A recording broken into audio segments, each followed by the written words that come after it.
Hello world, it's your old mate Davo. I just got back from a 5-yard dash and I am absolutely fucked. So I'll take a bit of a fucking energy drink, bit of orange juice, sort that out. Beautiful. Fuck yeah. Raw oranges. Now, lately, on my last video, some American cunt by the name of Nice Guy Eddie, and I generally like Americans. I don't like American politicians because they're filled with scumbags, usually. Nice Guy Eddie, who is definitely an American cunt, is an example of he's the ideal candidate for what the Zionists want, which is the ultimate useful idiot. In other words, I uploaded the PDF Bad War for him, which contains the original documents, memos, letters, etc., newspaper excerpts, and puts it all in order. So you can see, and you've got all sorts of politicians, ex-prime ministers, ambassadors, etc., etc., famous people saying things pro and con against Germany and Hitler. But when you look at the pros, it's like, how could you possibly think Hitler was some sort of madman? And when you read the timetable and look at all the details of who did what happened, you have to make an assumption here or there about what happened. But that's called deductions. Deductive reasoning. Now, the truth is, whether you like it or not, regardless of how fucking brainwashed you are, the Nazis weren't necessarily that bad. As to whether they were hell-bent on European domination, who knows? Their first goal was to free Danzig from the slaughter that was being permitted by the Polish incumbents. You had things like the Bromberg massacre, 3,000 to 5,000 people killed. But Danzig and the German people of Danzig were suffering constant problems, terrorist acts from the Polish government, Jewish government, Zionist government, and Hitler just had enough. So he went in and took over Poland.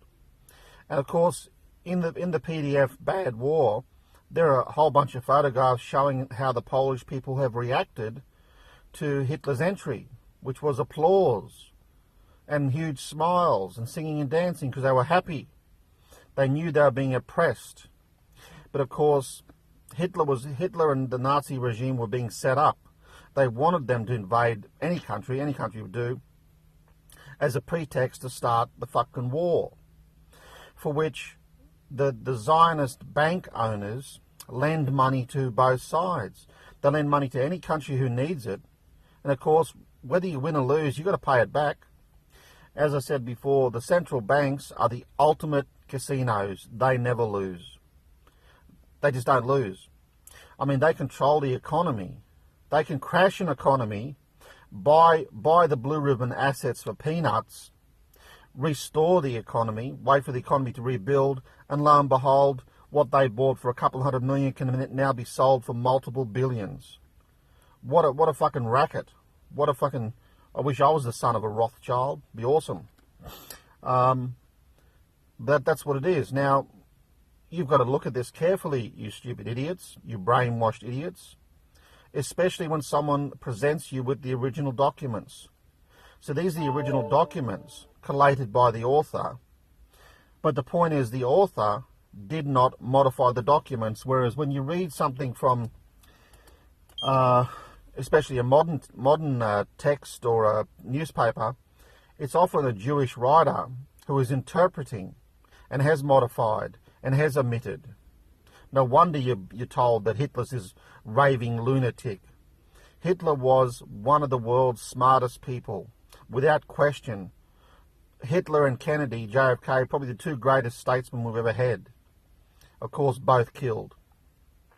And Kennedy killed by the government, his own government. Well, his own government, his own Zionist-infested government. Don't forget, Jackie Kennedy was a Jew.